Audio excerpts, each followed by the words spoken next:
Bonjour Denis. Bonjour Floriane. Et aujourd'hui, on revient sur Macron qui a fait savoir que s'il est élu, il réformerait dès l'été le code du travail en procédant par ordonnance. On se souvient bien sûr du psychodrame politique provoqué par l'adoption de la loi travail, dite loi El Khomri, au sein de la gauche et l'utilisation du 49.3 par le gouvernement Valls pour faire aboutir cette réforme. Un piège que voudrait à tout prix éviter Macron en cas d'élection.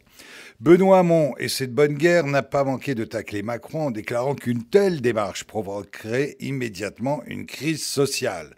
Et la question sociale est bien en effet une des grandes inconnues qui pèsent sur cette élection présidentielle, alors que deux candidats au moins parmi les favoris, soit Macron et Fillon, prétendent faire évoluer en profondeur le modèle social français.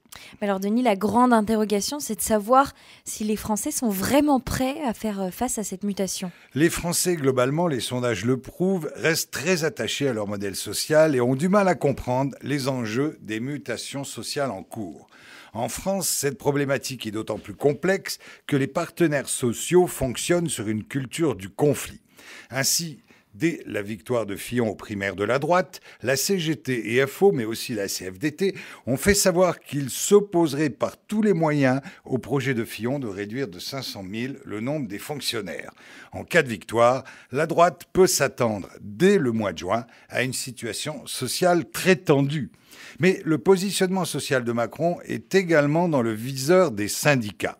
En effet, outre le désir du candidat de réformer le code du travail, un sujet extrêmement sensible, Macron remet également en cause les règles traditionnelles du paritarisme qui régit depuis la libération le système social français.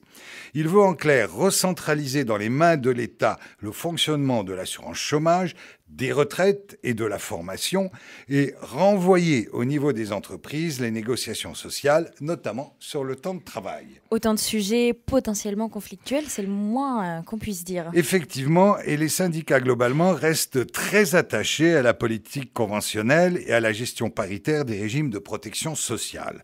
Un sujet sensible dans le contexte d'une concurrence dure entre les syndicats. Les élections professionnelles des représentants du personnel dans les entreprises privées la semaine dernière, ont vu pour la première fois la CFDT passer devant la CGT. Cette victoire attendue, toutefois, a été moins forte que prévu. Le syndicat réformiste, qui a accompagné les réformes du gouvernement Hollande, vire en tête avec un peu plus de 26% des voix, contre 25% pour la CGT et 15,5% pour FO.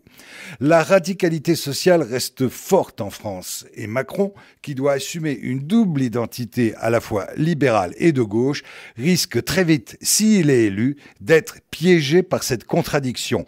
Au-delà d'un certain patronat, surtout dans le secteur financier, sur quelle force sociale peut le candidat Macron réellement s'appuyer ?